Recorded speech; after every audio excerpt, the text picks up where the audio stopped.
Just finished editing Dreaming Whilst Black. The web series cost us 20 grand. So when you now come and say BBC pilot 250k, we're like, shit. Yeah, we can do anything, yeah. Bro. After film school, me and a couple of friends were like, oh, we're gonna start a company. But each of us would be writing our own thing. Writing is the only thing that is free. Only costs your time. Keep finessing it. Because the thing that you might not think is good, people actually resonate with. And the thing that you thought was hot is dead. Yeah. So you have to publish the work. Yeah. That's the last chain in the feedback loop. How do you break into the creative industry? And how do our experiences shape our careers? Welcome to the podcast that asks the most influential creatives how they got the role that ultimately changed everything and what proactive tips others can adopt to get the picture. I'm your host, Kiosa Sukami, and this podcast series is brought to you by London Podcast Studios. In this week's episode, we are joined by none other than award-winning writer and actor Adjani Salmon. Best known as the creator, lead actor, and writer of Dreaming Whilst Black, Adjani is celebrated for his sharp storytelling and vivid portrayal of contemporary Black British life. After adapting his web series for television, Adjani has since earned critical acclaim. Among his many accolades, he has received the BAFTA Emerging Talent Fiction Award and the Royal Television Society Breakthrough Award. All right, welcome to the studio, Adjani. Thank you so much for making the time. You're a hard man to pin down, but we finally got you here in the studio. It's good to be here, man. Yeah? Honestly. How have things been? Obviously, I know you're, as I mentioned, you're a very busy man, so finding time to get your feet to the ground, or are you still up in the air, still keeping it 100% all the times? Yeah, we just finished editing Dreaming Whilst Black, but, you know, it's a freelance industry, so I'm writing other projects, you know, in case it don't do it need for do. But, you know what I mean? So yeah, just working on a film, working on other TV shows, just writing, man. Right, can't wait to see what else you cook up. And there's a lot for us to talk through, obviously. Before we get into the podcast itself, I want to introduce the podcast a little bit to our audiences who may have not listened to it or heard it before. The idea of Get the Picture is to invite filmmakers, writers, directors, creators, people working within the creative industry generally, to come in, share their story, look at their work, and obviously give any sort of advice or any tips to anybody who is currently trying to get into the industry or currently working on it and may seek some advice. So obviously you are a writer, director, actor, multi-hyphenate creative. So it's good to have you here. And before we get into talking about your work, what we like to do is really to delve all the way into your story. So let's take it all the way back from the very beginning. So Adjani, where were you born and raised? Let's take it all the way back before we get into the series. Born in England, actually, in London. Whereabouts in London?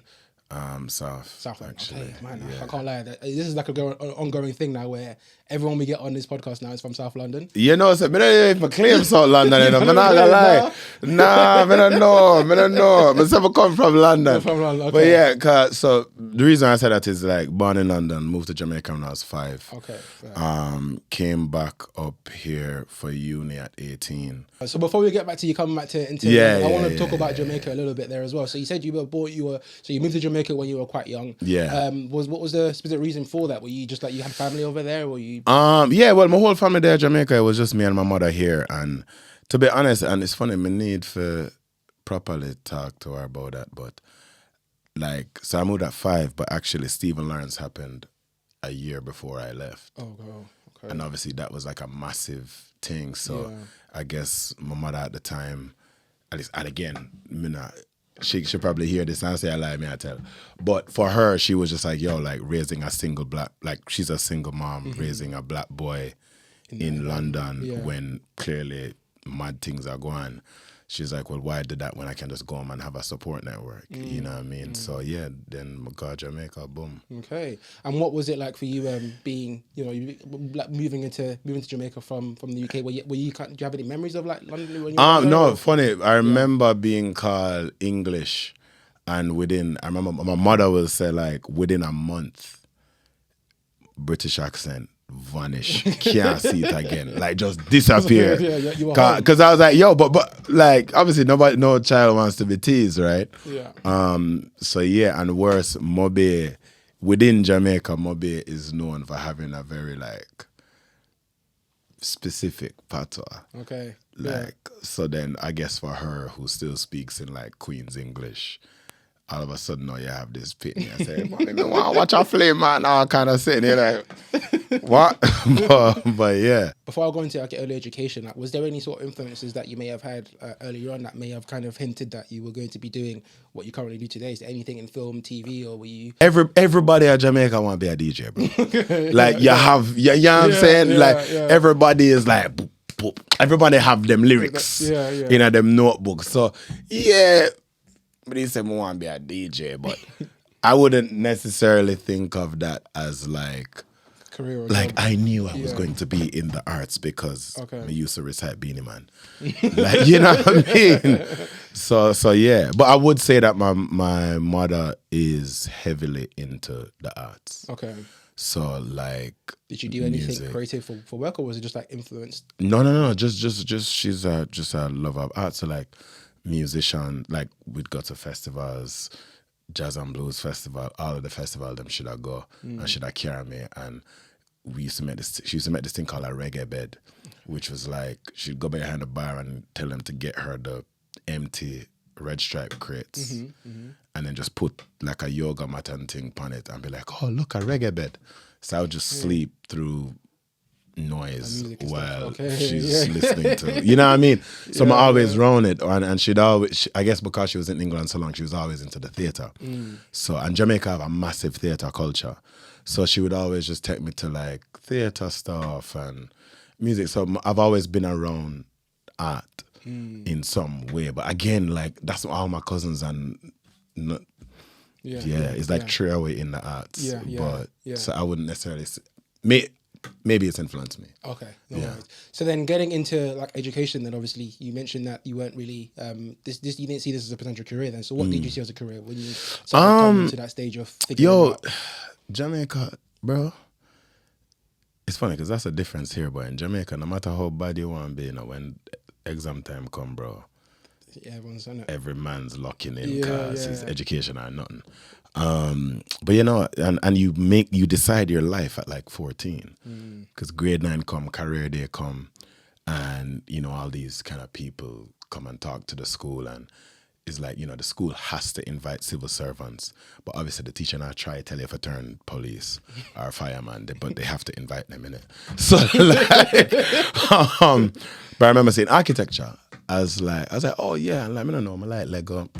Yeah, makes sense. Yeah. That makes sense. So from about 13, 14, I was like, oh yeah, I'll be an architect. Okay. And all my, I guess, equivalents, so all my GCSEs, A level, like, which is, we call it CXC Cape, was geared towards that. So actually, I still did art because obviously more be an architect. So I did art at A level.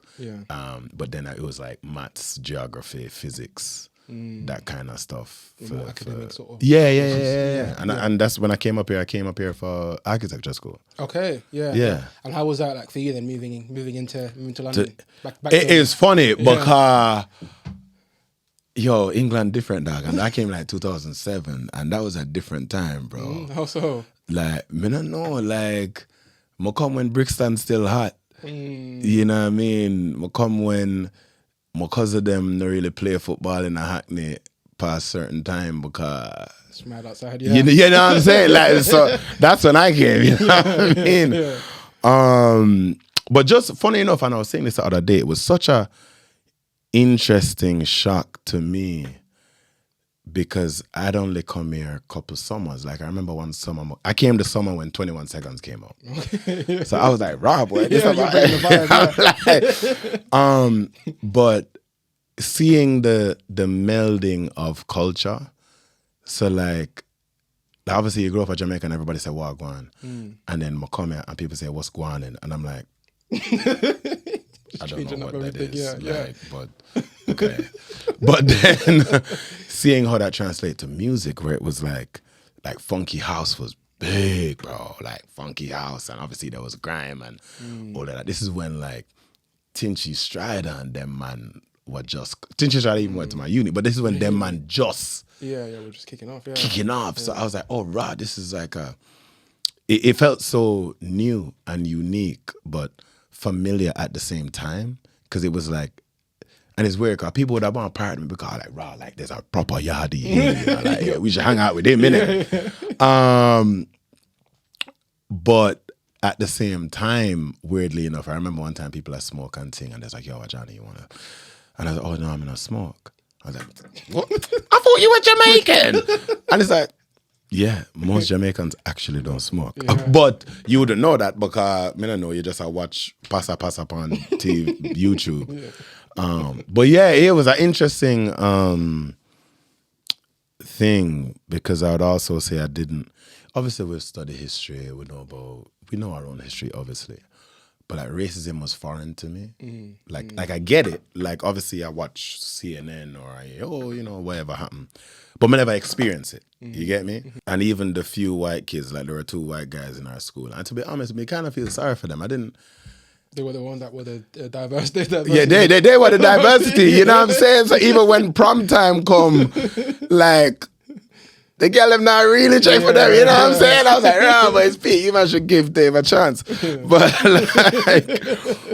But coming here, I was like, oh, this is the racism you're talking about. I was like, oh, I get it. I thought they were being an asshole, but they're being an asshole because I'm black. So then your degree then in architecture, how was that then? Studying the course, of course, one thing, and also leaving that course. Then after you left that, were you kind of like hell-bent and decided that I was going to be an architect? But of course, let's talk about the actual degree itself as well. And if no, architecture was fun. It was. I mean, it's surveying stuff. I'm drawing. I'm model making. I'm taking pictures, photography, film, because it's all about like selling a concept, right? So that was fun, and I went back to Jamaica to be an architect. But I remember the first job I interviewed for, where my dad was like, "Oh, I have this bird, I have a link in it." Most of Jamaica is nepotism, like England. Okay. So and the guy was like, "Yeah, I'm working on this project that I want to be on. I'm want to design a Burger King." I was like, "Oh, okay, cool, sick." And he gave me this like fat manual. Because obviously it's Burger King. Yeah. They have rule, like you can't really, you don't really have much options. Like they've the kind of industry line of how to get the fryer, the cooker, the da. And in my head, I was kind of like, I'm never study at England for make Burger King. Like, you know what I mean? So I was like, dead that. I don't want to do that job. And for a year, I was still kind of in architecture doing stuff. But like my same cousin actually, Henry, who hand-me-down, I get all his hand-me-down stuff. He was in England studying film, and he came one summer. And so obviously, because I was in Jamaica working, like, I have a little car and things, so I was just driving him around to film sets. And, kind of set up these photo shoots and film shoots and all these things. So I'm just driving him around, bringing lights, and I'm not gonna lie, bro, like, half of it was like, he's a photographer, so he's shooting models. Okay. I was kind of like, rah, boy, like, man's on set with like Yendi Phillips, who was like Miss Jamaica. Okay, and I'm just there like, yeah. Having a great time, yeah. You know what I mean? And I was just like, oh, yo, I have this idea. And he was like, this comedy sketch. So he was like, all right, yeah, cool. And we film it, edit it up and thing, and put it out. And I was like, oh, yeah, sick. Like, and I kept having this idea. And it got to the point where we like, oh, let's just set a time in it. And that summer we ended up making 13 sketches across 13 weeks. Okay. And once a week, that's like a... Well, yeah, no, literally once a week. And it got to the point where it was like, oh, let's set a time card. Because literally we'd make it and just put it on, well, it's funny, Vimeo, because that's like, we're filmmakers. Yes. But then promote it on Facebook and all them thing there. And so it's like, yeah, it's Thursday at like 7 o'clock or some shit. We'll just drop it on Facebook. And yeah, so we did that the whole summer. And he went back to England to go uni. And I was like, well, this is me now. You're hooked, yeah. I'm in it. Yeah. And weirdly enough, funny enough, when he left, somebody who was doing PR for Smirnoff called I was like, yo, are you the guys who are doing these sketches? Yeah. And I was like, yeah, it was us. I was like, right, so we want you to do an online campaign for our next thing. Can you do it? And I was like, yeah. But remember, I didn't film it. I didn't edit it. All I did was come up with the idea. I'm probably write it on like Microsoft Word. But now we're doing some mad online campaign. So I literally was Skyping my cousin like, yo, Doc, so how you use the camera?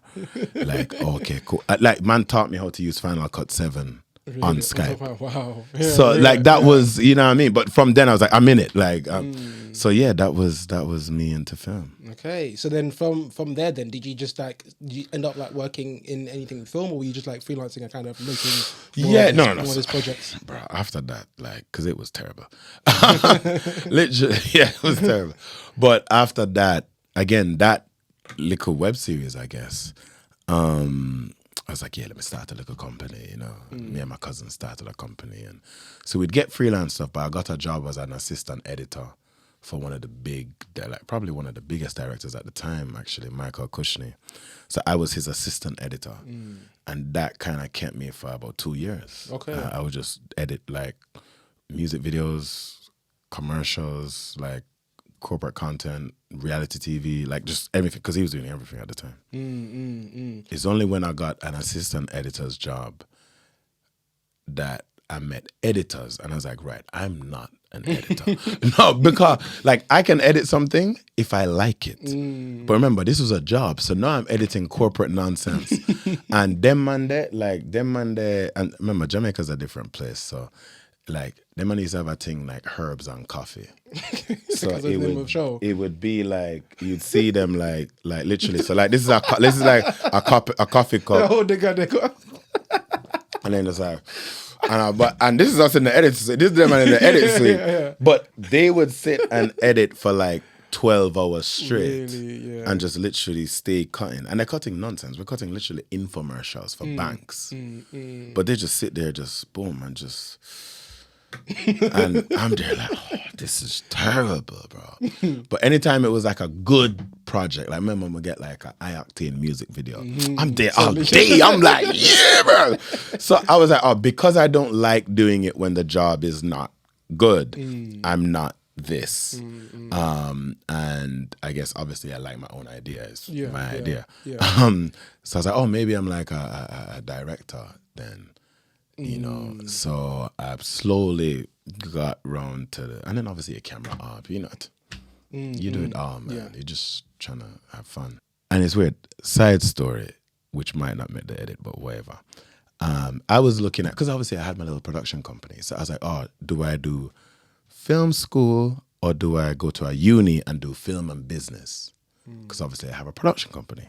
So I was debating between the two. I'm trying to weigh them up, and I was talking to a friend of mine, and she's like, oh, I think you should do film and business. And I was like, oh, okay, what's your, like, why? And she's like, to be honest, Adjani, if you were going to be the Bob Marley of film, you'd have been good already. And I was like, oh, so definitely I go film school. Because, you know what it's like? You know what it's like? A light bulb moment. It was almost like, and a lot of my life in the film industry has been trying to like cut against, like being stubborn, pushing against the grain.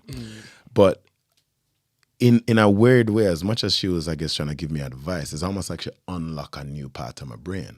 Because I was like, oh, right, I was trying to be like a great filmmaker. But what if I was the Bob Marley of film? What? Shit, then, like, that's the goal. Like, so I was like, oh, cool, let me go film school. Literally just started Googling film schools. America, it was like 50,000 a year. England, it was like 15,000. So I said, well, numbers don't lie. No, you know what I'm saying? Let me just say about my thing and come England. So yeah, then I was back here and around the world, my grad film, I made a grad film called His Father's Son with Elijah Baker and Stanley Brown. I remember my tutor told me, you know, because it's your calling card, you know, your grad film is a calling card. This is how you're going to get an agent. And this is how, you know, when you get the agent, that's how you get your films made and your career set. But he said to me, in theory, if you and Spielberg make a film set in your flat, you can technically make the same film. It's purely based on skill set, whose film would be better. But if you and Spielberg try to make an action biopic, the fact that he has $100 million, he will make a better film than you. Yeah. So he was essentially saying, if you want this to be a calling card, now is not the time to experiment. Make within your means and execute well. So I was like, sick. I have my auntie house. That's it. One location, the film I go be in. I was like, I can afford 3 actor, father, son, mother. That's it. Yeah. So I was very much like, okay, what can I afford to make? And then build a story off of that. And the only reason why it was 3 actors, I said 3 actors, is because they were like, oh, it's always great to have 3 actors in a scene, because instead of it being back and forth, there's like, this is only 2 ways. When you now have 3 people, they're like at least 6 ways in which somewhere can go, right? Yeah. So they were like, that's why. So, and that was literally just why I said, okay, whatever I'm doing, it has to be in one house and it has to be 3 people. And his father's son kind of was just birthed out of the restrictions of that, because I knew then I can spend my money and get like a red and like, you know, get a nice camera and stuff. And so yeah, that's how that film was made. And Tamara, that's who I was thinking of. Who's the woman? Tamara, lovely actress. But yeah, that's how I made His Father's Son. So then, this being your graduation film, your calling card. Yes. Did it do what it needed to do? Did the people come calling? Bro, I did what I needed to do, innit? Yeah. I made the film. The film got into festivals. Big festivals as well. And I was like, yeah, sick. Me a fly go Toronto. Me a fly go Montreal. Did Cannes. Like in the short film. All of that. No one called me, bro. Wow. So just there, my auntie are like, yeah. Back to where you started. So but yeah, you know what I mean? Like, I guess I can just make another one. Yeah, that was it. And it was only, I'd started writing on the other one. But again, naively, I'm like, okay, I'm going to write my feature so that, you know, by the time I make my another short film, my script's ready. Because, you know, they tell you got to be ready. And at that time, Hood documentaries came out. On YouTube, right? And on YouTube. And I was like, right. And it blew up. And I thought it was funny. I was like, yeah, it's funny. But the way it blew up, I was like, right, boy, this is doing pretty big. And Man's Not Hot, Big Shack, you know, Michael with Swill came out. And again, I'm thinking, it's shot all right, bro. Yeah. Like, you know what I mean? But I was looking at these, man. I was like, okay, they went to uni. Yeah. I was like, but I have a master's, bro. You went to film school. So if they went to film school, you get me? So if they can do it, I can do it. Yeah. And it was only when I saw Insecure's trailer, season 1's trailer. And I remember Awkward Black Girl. And again, I was like, yeah, it's nice. I get why the girlies love it. I thought it was decent, but I'm like, again, you know, I went to film school. You know? But when I saw Insecure, I was like, what? I was like, this is, it blew me away, because the gap in how great Insecure looked. I was like, shit, well, if you can go from that to this, maybe I can do that to this. And weirdly enough, again, in the same way with His Father's Son, Dreaming Was Black was built in that way, in the sense that it was, okay, I'm going to make a web series because I've done the festival thing. I did what I needed to do. I did the festival, I did the film, I got the festivals, no one called me. But now I'm looking at Kade, Michael, and obviously Issa Rae in America, and they went on YouTube and they've blown up. So maybe I should try a web series. So that was it. I just want to make a web series. And then it was right, well, what am I going to make it about? And I was like, cool, it has to be funny because all this other shit's funny. And then I was like, right, it has to be in, I think I saw Master of None. And that was the final piece of the puzzle for me, because I was like, oh, I saw Master of None. I was like, oh, this is sick. But I was like, hang on a second. Aziz Ansari is an Indian actor who lives in New York. And Master of None is about an Indian actor who lives in New York. And I was like, huh. I'm a black filmmaker in London. Technically, there's no place where my character could go where I can't go because I'm a black filmmaker in London. Yeah. And I was like, well, that's it. Boom. This is what I'm going to make the web series about. A black filmmaker in London. And it was, literally, that's how it kind of was birthed. And I was like, well, we're going to shoot in my flat, my auntie house, my virgin flat. Like, we're just going to shoot in places that we can get. And so it was kind of built like that.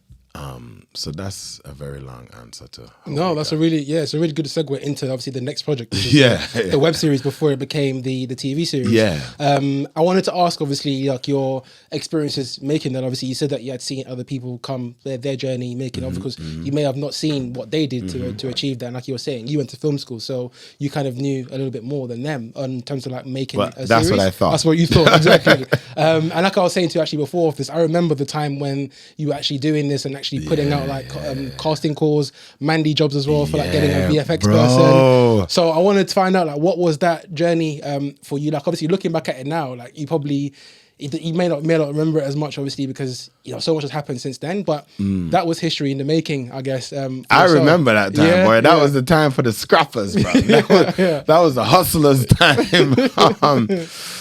So what was your question, sorry? Getting that made, to getting it all put together. What was that like? Yeah, bro. I'm guessing you were acting as you had a producer as well, or were you kind of producing bro, yourself so as me, well? again, after film school, me and a couple of friends were like, oh, we're going to start a company. 4-quarter films, me, Max, Lara, Natasha. So we would all like, get corporate gigs. And so we'd film like properties, just, if you go on a website and see a house and they just did that, that was us. Or we'd film like plastic surgery videos, which that was a weird link where we get that link there. Pays the bills though. So we're just scrapping, bro. We're hustling. But each of us would be writing our own thing. So when I wrote the web series, like, you man, like, obviously I have this idea, I think it would be good. And they're like, yeah, calm, sick, let's do it. In terms of the money, I also used to work in the greens department, which is the landscape section of the art department. Okay. So this is like tree surgeons, gardeners, and most of them are in there, and then I'm there.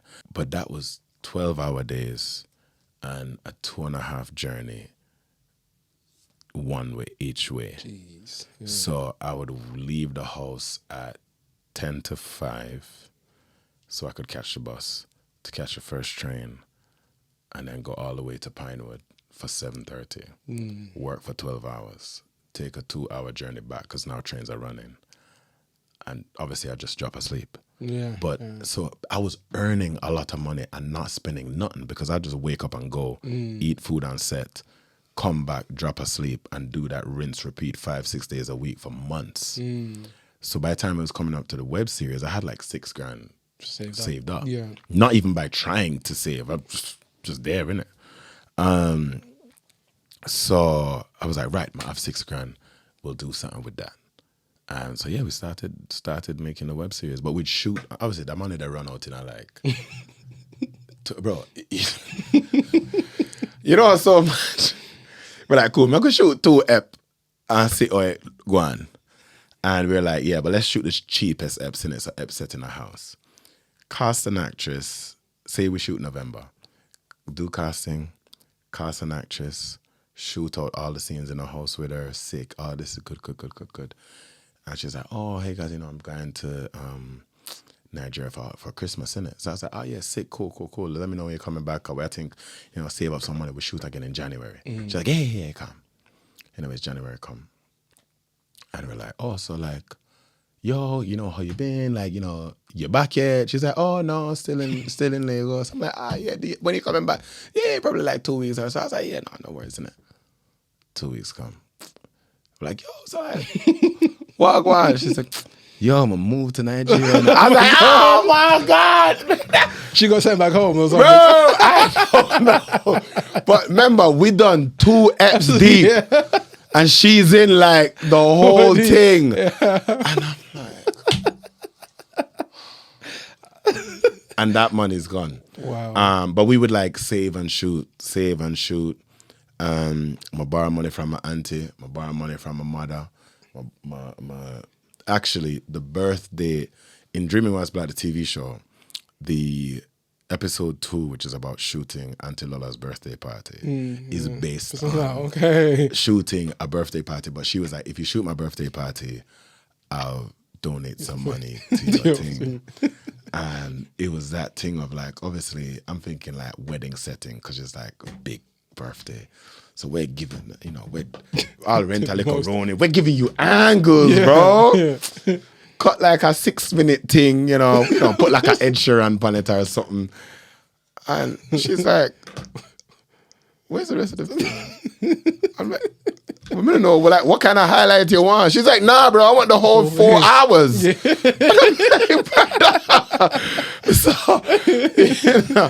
Yeah. So that's what I do to make it work, bro. But what was supposed to be a summer project was like 2 years. It took us 2 years to make that. Wow. Yeah. And it came full circle. I remember, like I said, when it went out on YouTube, a couple of months later after that, it just disappeared. So I'm guessing then that's when things started to kind of bubble up a little bit. Yeah. What was happening in the background when you had put it out? What was the feedback like? Obviously, I know you went to quite a lot of film festivals and you racked up a lot of nominations, awards, and everything like that. So do you want to tell us a little bit about that as well? What was your in terms to get to which point? To get to that, so basically, like once you've made the web series, getting out there, what was the initial feedback like? And obviously, what was your strategy to kind of get it to where it is now? Obviously, you went to a lot of film festivals. Were you doing that intentionally, or was it just like something that you were kind of just going with the flow? Looking back, if I'm being honest with myself, I think we were doing it for ego. So the web series Dreaming Whilst Black, that initially started off on YouTube, and then eventually now with the BBC. So talk to me about what that was like, coming from the web series, seeing all that work that you have put into it, now finally being, I guess, recognized by a legitimate or a network or an entity. I thought we made it, bro. I thought we made it. I was like, yes, obviously, you know what I mean? And then I think the first offer they gave us was like 5,000 to write the script. Okay, so it wasn't even to say like we're gonna make it to the show. No, God no. Yeah. We're just gonna write the script. But I remember, I don't know why. I guess America, England, but I just thought you'd be rich after you make a TV show. And then, oh yeah, we'll give you 5,000. And I was like, oh, okay. That does seem. I thought it would have been more than that. The budget you put for this. But obviously my agent negotiate more, but we spent a year writing that. Okay. So again, we got, and I mean, I'll be transparent about it. I think I can be. But yeah, we got £8,000 to write the pilot. But you have to think, it took us a year to write the pilot. So £8,000 stretch across 12 months. That's below minimum wage. Yeah. So it was back to jugging in it, back to property, video, back to plastic surgeon, video. Okay, work, just doing whatever, or bro, just any little project here and there, freelancing. Yeah, and when was the point when you realized that this was actually going to be made? So I'm guessing you submitted. Yep. So the process is they commission you to write a screenplay. You have 3 drafts. The first draft we sent them was draft 7. Okay. Yeah, and it was me, Big Deal, and my agent. We kind of went back and forth and developed it, and then sent them draft 7. And we got, I'll never forget this. Sarah gave us a Word document, 3 pages of notes, single line spacing, and there was 1 good note in it, and it was like, page 15, this line is funny, and the rest of it and the rest of it, oh my God, critique.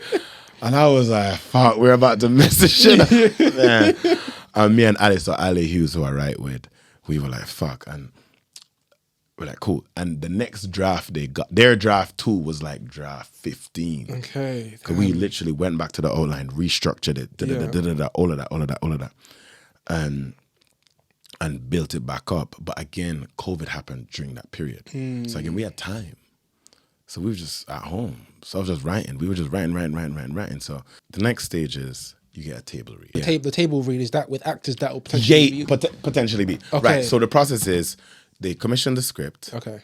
After if they like your 3rd draft, they will commission a table read where they'll give you a little money for you to cast some actors to read in front of an audience. Okay. And if they like what they hear, meaning if the audience reacts to it or if the Beeb who comes likes it, then they will commission you to do a pilot. Okay. That's the process. There's layers to this, yeah. Yeah, there's layers to this thing. But you have to, but that's the thing, is that you have to cast it as if it's for real. It's for real. But then obviously certain actors naga turn up via table read. Yeah, because this is a table. Because it's just a table read. We don't know what this is. Yeah. Like, so, but I was like, fine, whatever. But we cast it as if we were casting the show. So we did that, and then at the table read, but again, you can invite, because it's audience, you can invite whoever you want. Okay. So we were just like, make sure you bring the gang down. You know what I'm saying? You gotta laugh your heads off. Yeah, you know what I'm saying? Like, when I bust that joke, bro, like, you get me? And we did the most, because it was COVID, because it would just come out of COVID, social distancing. So we had to do it in a theater instead of BBC's normal little room. But because it was a theater, we're like, sick, we're gonna sound design it. So we had music cues in our table read. Sick, because we were like, when we're saying he's on the bus and he's listening to music, we literally just ripped things off YouTube, like bus sound, and then like whatever song we thought he was playing in his headphones. So literally the person would be reading, like, you know, the meet cute scene. It's like Kwabena is on the bus traveling with his headphones on, listening to music, and you would hear it while she's reading as he looks and sees Vanessa, and then they would take the music. So we made it a whole production to get that pilot. You know what I'm saying? That's a really good idea. You need to pitch that to other people to do, because it seems like as though like that helped in. Yeah. No, of course. Well. Because, bro, the thing is, it's an experience. Film storytelling is an experience. It's an emotional journey that you take people on, regardless of the art form, whether you're reading it, audiobook, film, whatever. It's an experience. So even though, yes, they're here for the table read, they're still humans. They're still an audience. So yes, if the joke not funny, full stop.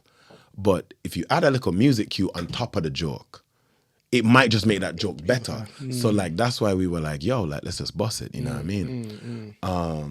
So yeah, that's and it was a whole thing, bro. Like we prayed over that thing. I remember even some of the white actors, they were looking like, what have you got ourselves into? I guess we're not in a black production, aren't we? But you're like praying before we did the table read, and I'm like, God, you know, bless us, and Kobe, a prayer warrior too. So he'd be like, you know, we did that thing, got the pilot commission. And it's weird because again you think, now's the rich time. And then my agent was like, the acting fee is like £1,000. And I was like,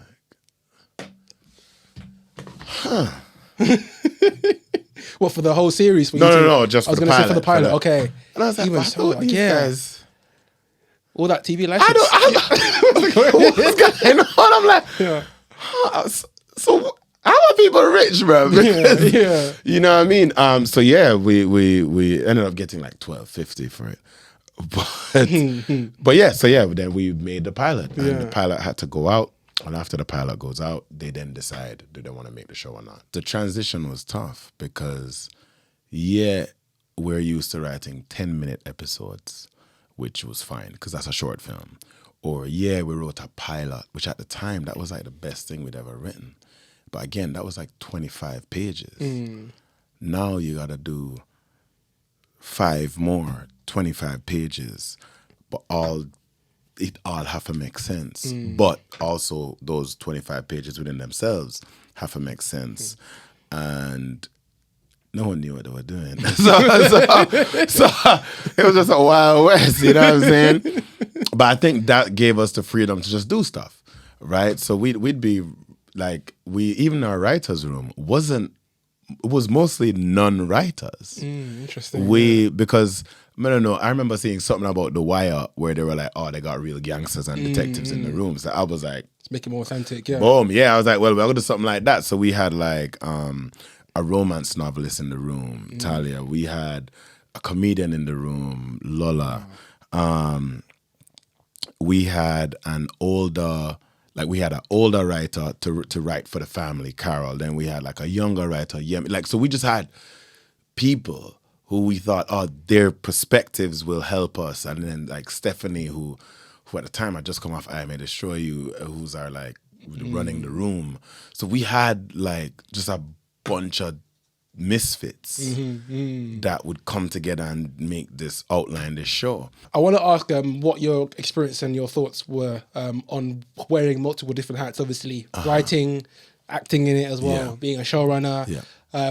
Was there any point that it was overwhelming for you, stressful at all, or were you kind of in your element? Because I've heard obviously from other creators that I've kind of chanced to speak with as well. I feel like when they're ever given that opportunity, it's either like, okay, like this is the moment I've kind of been waiting for, or it's the kind of opposite, and it's kind of like it's a lot. So I want to get from your experience on Dreaming Whilst Black specifically, those juggling all those different plates and having them spinning at the same time. I think it's both at the same time. It is what I prepared for, but I didn't know what I was preparing for. Like, you don't know what comes with it, right? That you ain't never made it before. So I want to juggle multiple hats is just by wearing one at a time, as you would with hats, you know?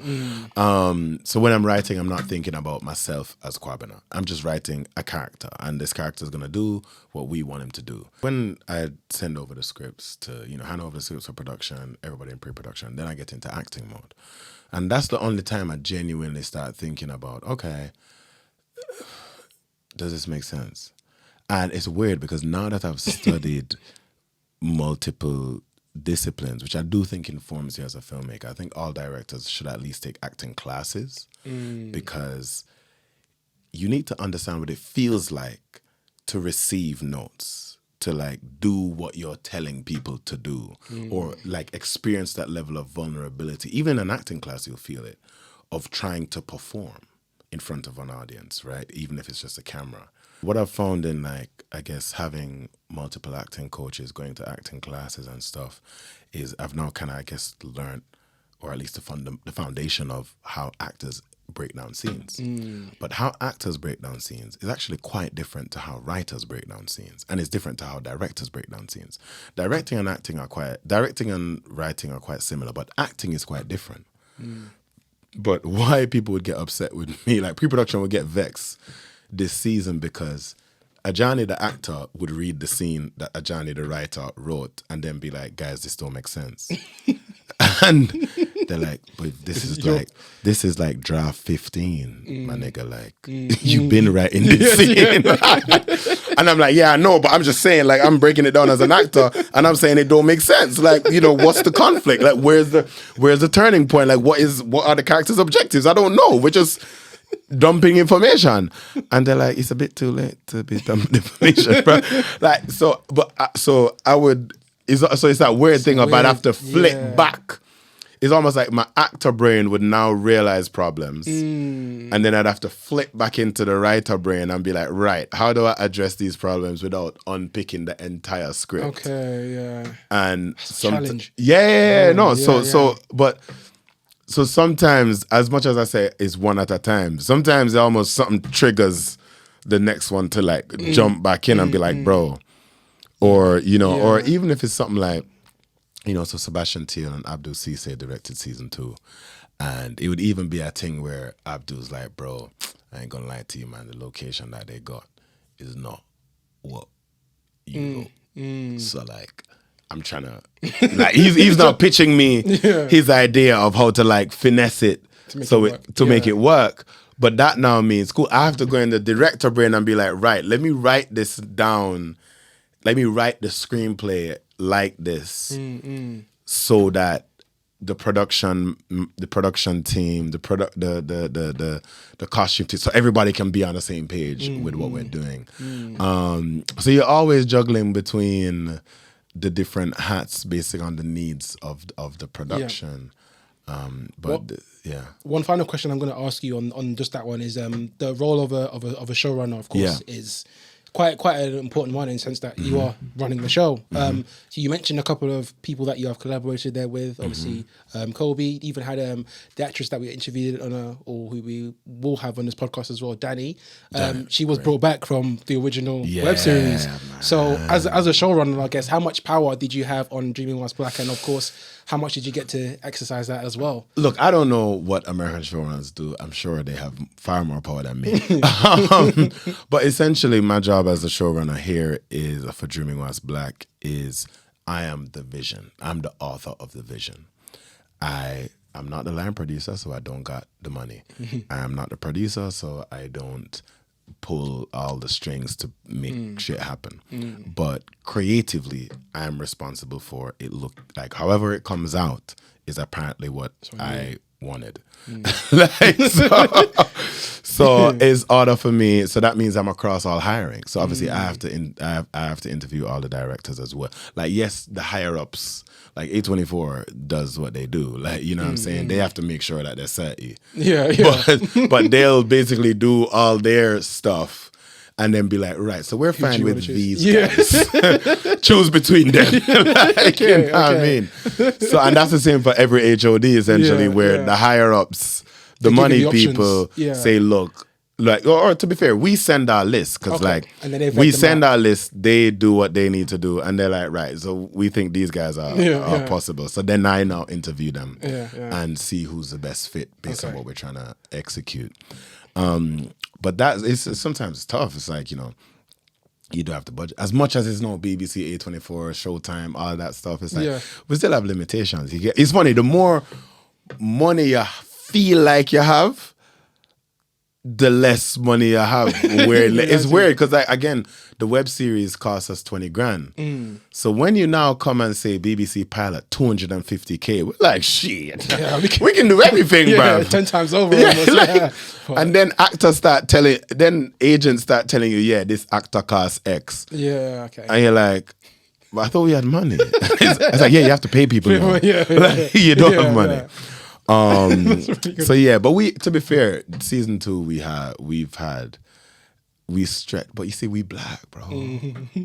Stretching money has been our thing. We've been making it stretch. One meal feeds 6, and that's why personally, that's like my like higher black crew, because we've probably come from doing it freelance.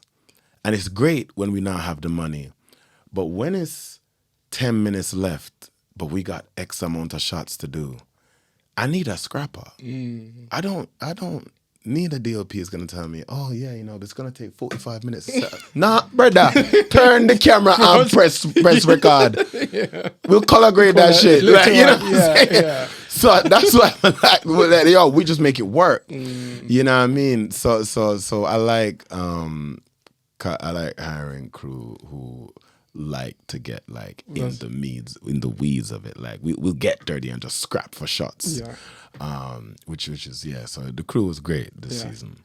That's amazing. I can't wait to see it. I want to move a little bit from Dreaming Whilst Black and actually ask you more about looking back at things now. Obviously, you've made countless amount of actual, like a series that you were doing before it was official. You made a web series itself. And as we were joking off camera here, you said you've made one show. So I want to ask you, like, for you personally, like, how do you feel about that quality over quantity? And I also want to ask you if you've got any project that you think has been a bad quote unquote project or a worse project. Brother, most of my projects are terrible. Like the thing is, and I think it's is it Ira Glass or someone from NPR talks about like your taste level and your practical skill level, and that what artists do is tend to try and put in the work to get their skill to match their taste, right? So like, you know, like, for example, I think Succession is nearly flawless writing. And then I make Dreaming Whilst Black. You know what I'm saying? So I'm going to keep working till I can make that level of writing. So most of my projects are terrible. I've made over 20 short films that you haven't even seen His Father's Son, which I actually think is good. You know what I mean? To see it, we'll send a link. You know what I mean? But the only short film anybody has seen of me publicly is my Jerome, and that's because it's a Vimeo staff pick. Okay. So I've done like 25 films before getting a Vimeo staff pick, and I'm like, right, y'all gonna see this one, like, you know what I'm saying? But is about the work. I think the reality is, and I think I would be, even to be honest, bro, even I look back at season 1 and I'm like, right, boy, this is a bit, I don't know. But that's because I've grown. Yeah. You know, so you'll always look back at work and think it's not as great as the previous. But I would be, I don't know, I'd almost be flippant to say I don't think I'm good now. I do think I'm relatively decent as a writer now. But the reason why most people haven't seen any of that stuff is because it's just not great. Although I do, let's be clear, every film was published. Like it is on YouTube, you know, Vimeo, because I'm a filmmaker. But it's just sitting there with like 50 views. Okay. You know what I mean? Like it's just, it's but you have to keep, that's how you get better. The only way to get better as a filmmaker is to make films. Like literally. Even if it's making films in your, again, even if it's your house, 3 characters, you have to do that. And that's what inspired me. Like you have like Cecile Emeke, who made I Can Sawfish. That web series blew up, and that somehow managed her to get like TV in America. That was just about 2 black girls. Yeah. And every ep was in like one location, which I assume was her mom's house. Like you know what I mean? It might not be, but it probably was.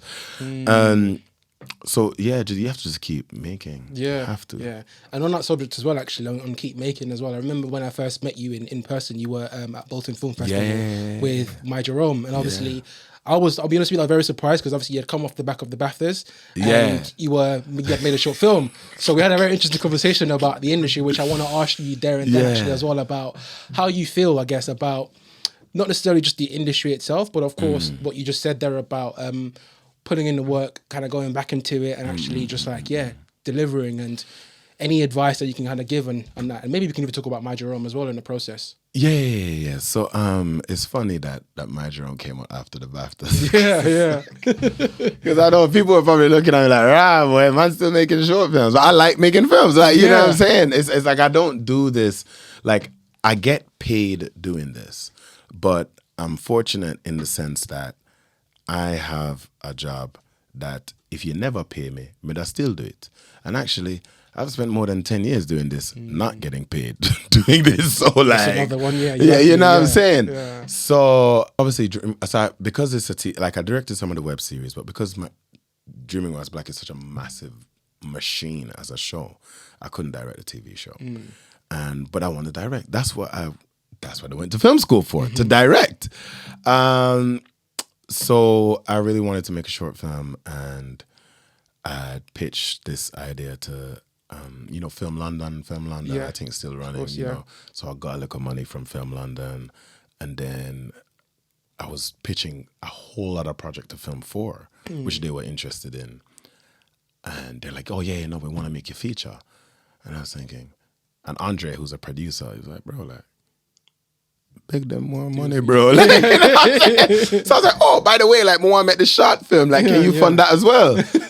And they're like, oh, yeah, cool. Like, it's funny because they were like, yo, you don't have to, like, it's fine. You don't have to make this. I was like, no, I want to. I want to make, could you fund this film? So yeah, with Film 4 and Film London, Andre and I made My Jerome. And again, I really just wanted to make a project that I was passionate about. Like, it's weird seeing all the stuff with adolescents now, because I'm like, bruv, we've been hearing it. So, but we just wanted to, and again, I would still make a short film now. Yeah. It's just... It was a great film. The casting was really but that's what I would say. The one thing that Dream Was Black opened up to me was available options. Because we had Film 4, because we had BFI, because obviously the pilot had come out, I had access to even afford a casting director. So Aisha was just like, yeah, cool, I'll do your short film. But I remember her saying to me, because I was like, oh, I was wondering if we could get like a Joe Martin, and I hadn't met Joe at the time. And she's like, to be honest with you, a good script can get anybody. Because she said, look, most jobs in the industry aren't great. So most of these actors want to do meaty stuff. In the same way people go to film school to make cinema. Actors go into acting to make art, So yeah, you'll do all the little the jobs that you do on TV that you see every day, but if you present them a script, a meaty script, they'll do it for no money. Yeah. So I made sure, again, the draft Joe Martin saw was like draft 22. Because I was like, yo, let me hone this craft, you get me? So when she sees it, she'll be like, wow, I'll take a day out of my busy life to go act in this youth's film.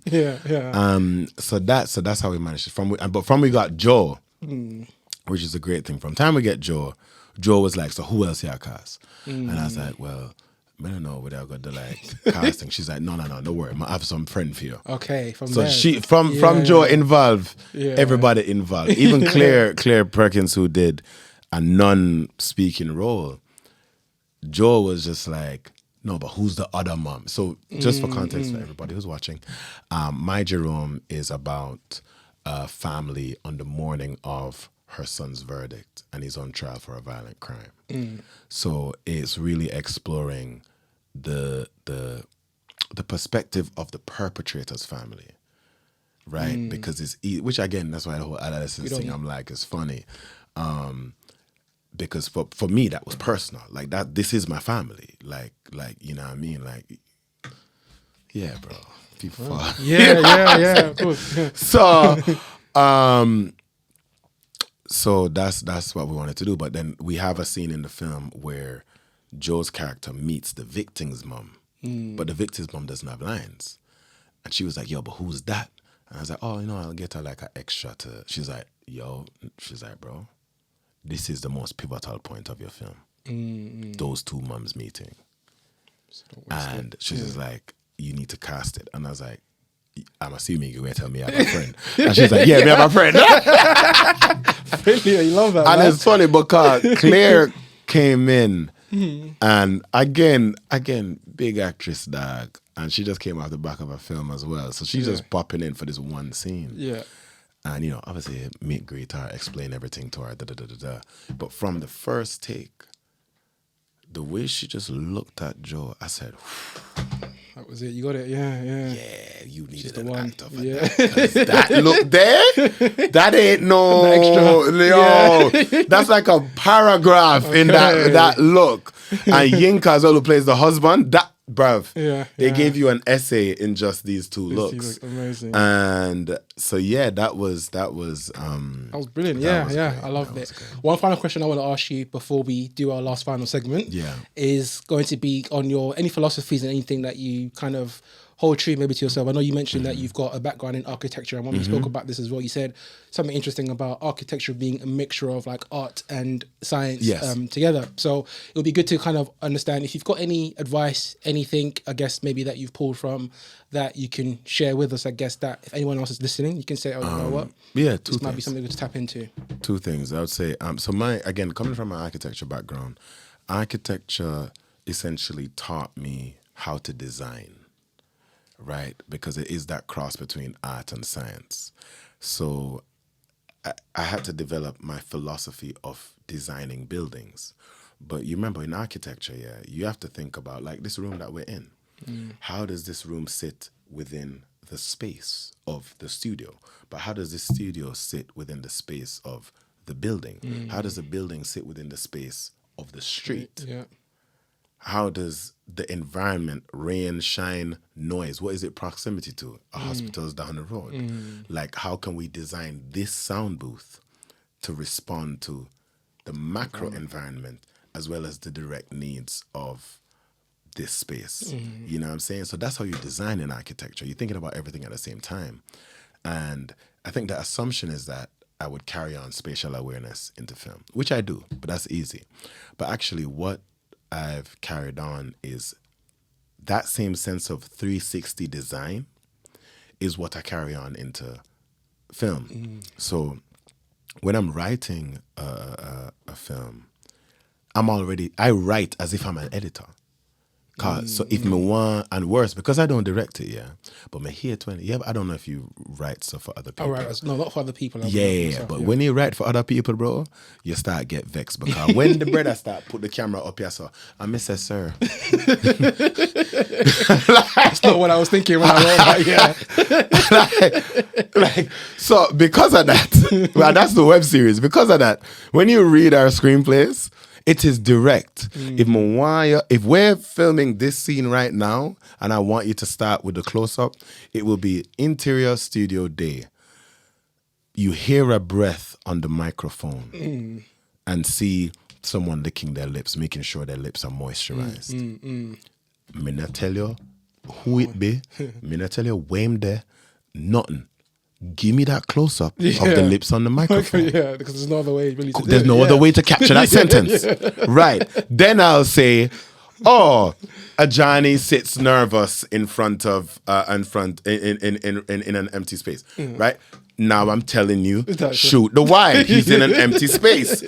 Some are right. Yeah, you get me? So I write like that because I don't want now Sebastian or Abdul come telling me they're doing sir, but never tell that, but never write that. Like, so we write like editors essentially. But at the same time, you know, when I was in film school, we met the DP of Old Boy, right? No, he did a talk at our school, and you know, somebody asked him, "What's your advice for filmmakers?" And he was like, "Oh, don't go to film school." And I was like, "Well, too late for that. We're already here." Anything else, brother? You know what I'm saying? And he was like, "Oh, the reason why he says that is because film isn't about film. Film is about life. So if you want to make a good film, you have to understand life. So study the disciplines that teach you about life."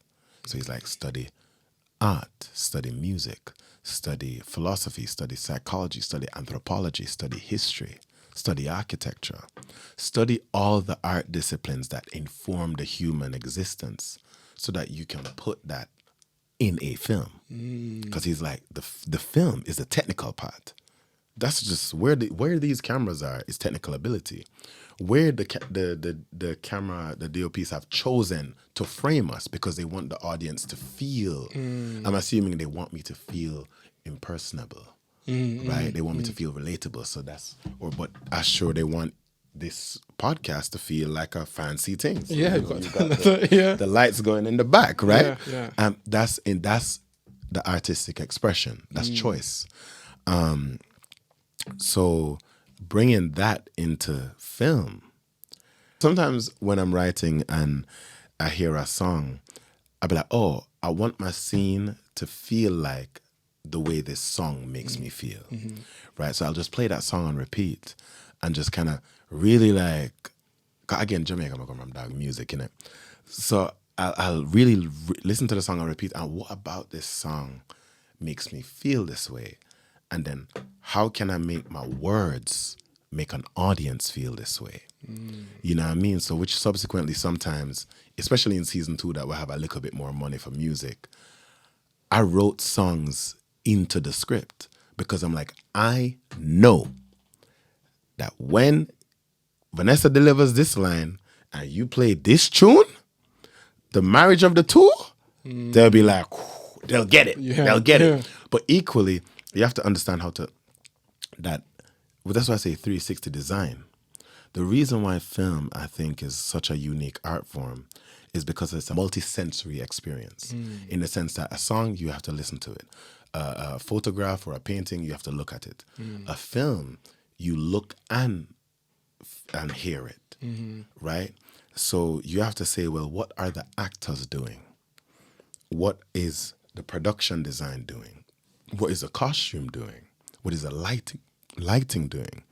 When I now add that lighting with this song, what is that doing? And I think the beauty that what film can do, which I guess jazz does as well, because it has all these multi-instrument things do, is I can make you feel multiple things at the same time. So even though when I'm saying sometimes the songs don't work because the scene feels like the song. But if the scene already feel like the song and you add the song on top, I'm not giving you layers.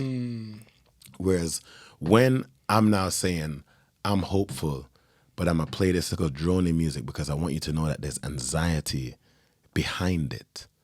Now I'm giving you a multi-experience, you know what I'm saying? Yeah. So architecture has informed how I write because I write thinking about all these elements at the same time.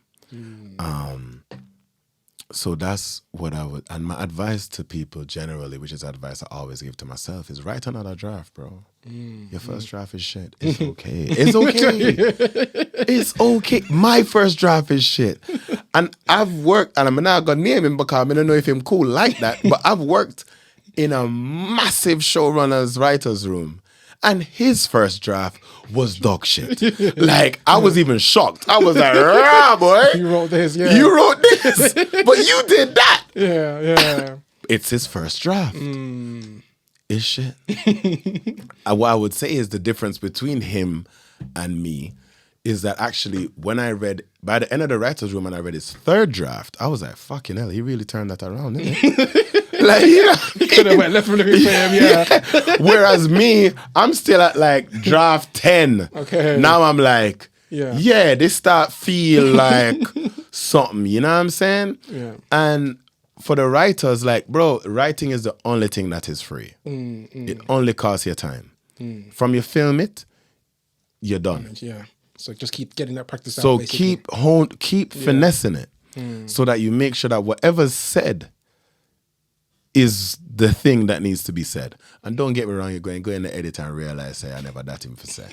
I do it all. I still, bruv, I just finished the edit. The amount of lines we've stripped out or 80 yard off the back because we're like, actually, it never bang. It didn't work. Yeah. But if you don't keep interrogating it, then it's unfortunate that film is not like music. For example, if it's like a song, you know, we can record a song today and then record another song tomorrow. And like Vibes Cartel talk about him used to record 3 songs a day. Crazy, yeah. You know, well, you know, all the musicians, Pharrell, all of these men talk about making multiple beats per day. At best, you can come up with multiple ideas for a film per day. But you can't make multiple films per day. So for us, unfortunately, we don't have the opportunity to fail as fast as every other as every other discipline. So the failure and the learning has to come in the writing. Keep writing that draft, send it to our brethren, get the feedback, boom, write another draft. And even if, and I love doing this, because my cousins are like, I have 2 cousins who are teachers. And them man, they love, you know, Fast and Furious, and, you know, the blockbuster thing, Marvel, innit? Like, watch Fast and Fantastic Four the other day. They're like, oh, you want to come? I'm like, no. Like, you know what I'm saying?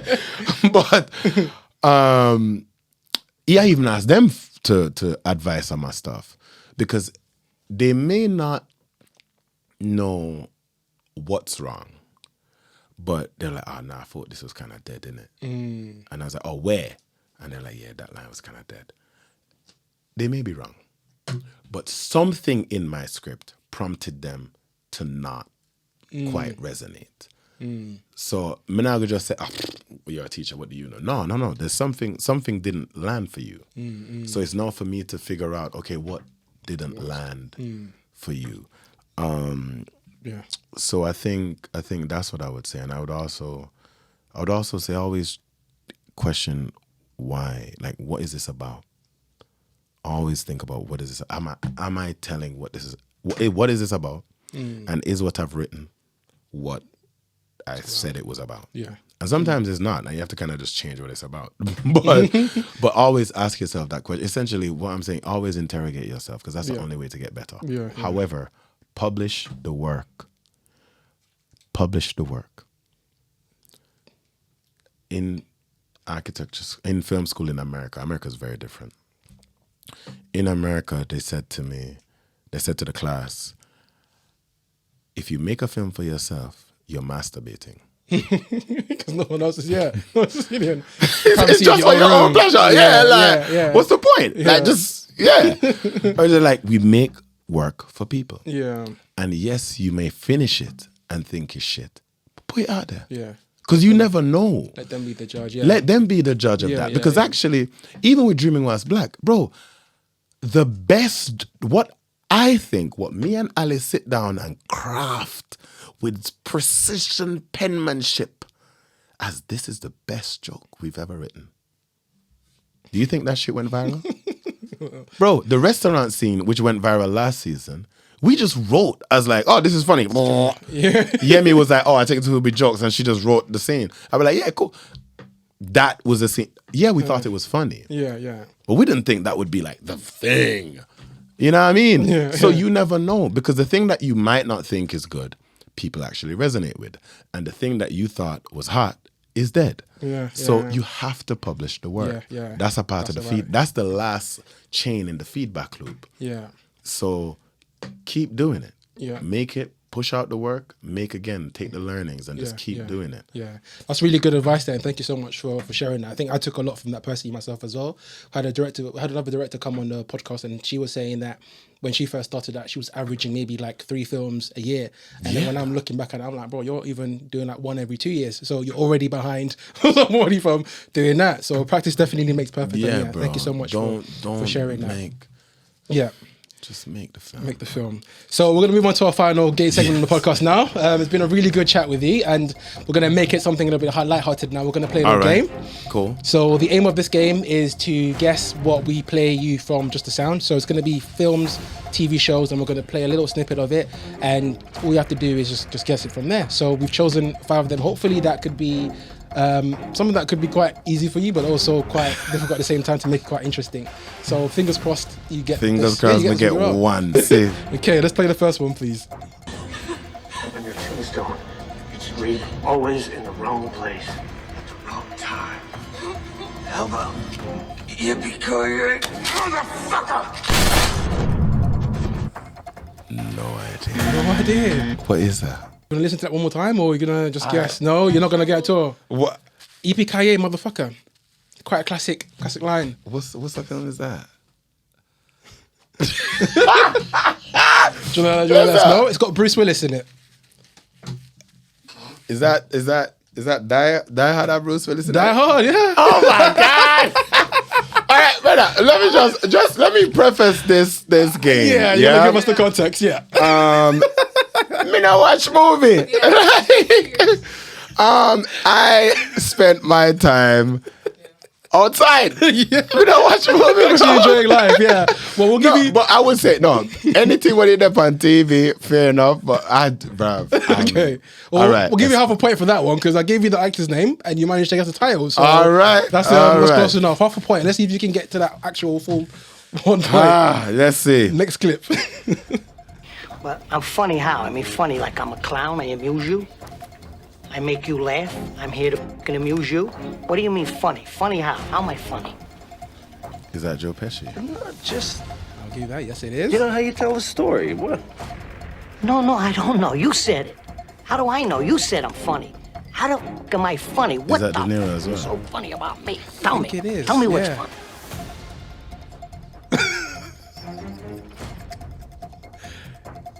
I don't think it's Goodfellas. Is it Goodfellas? I can't.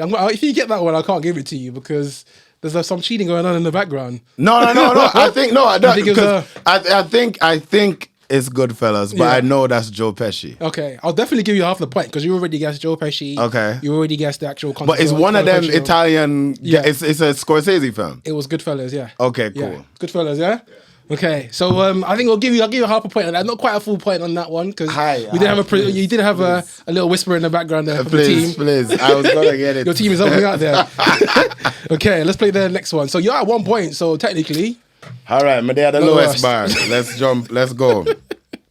Number 3.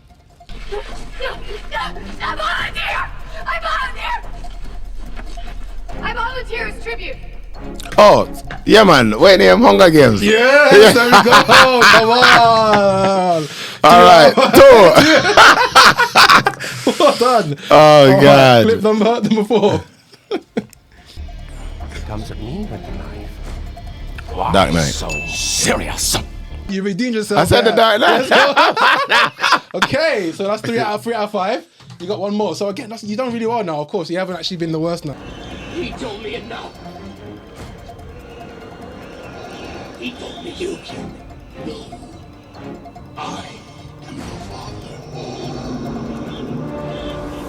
Star Wars. Talk about, bro.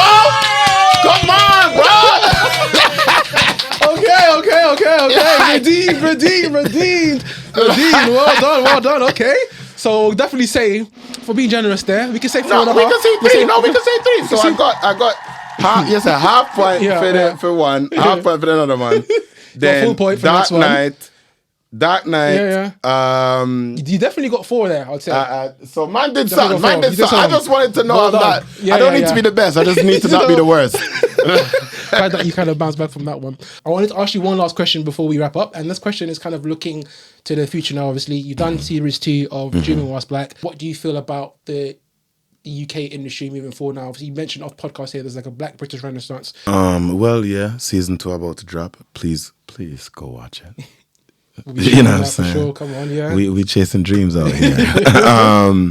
Yeah, but other than that, I'm writing a couple of projects. I have another comedy in development about a Caribbean takeaway restaurant, which we're excited about. That's a proper, that's a comedy. Yeah, just working on a feature, writing something right now set in Jamaica actually, which I'm really excited about. Hopefully, if we can get that over the line, because the dream would be to make stuff in Jamaica, you know what I mean?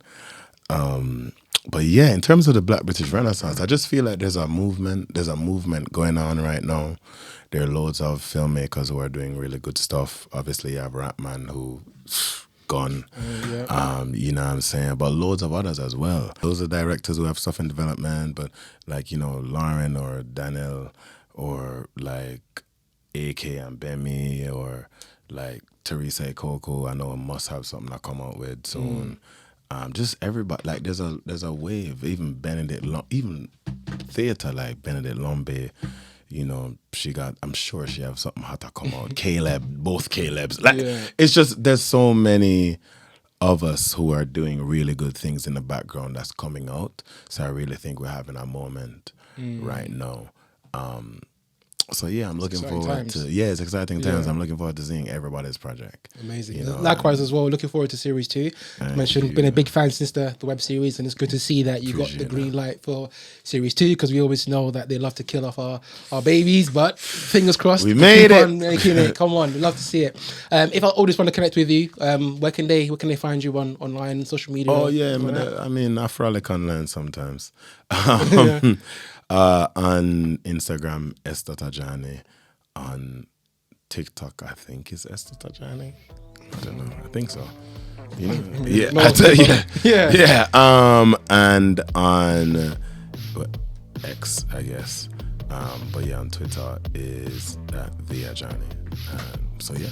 Amazing. Thank you so much for jumping on the podcast. As I mentioned, finally got you on here, so it's been a great chat.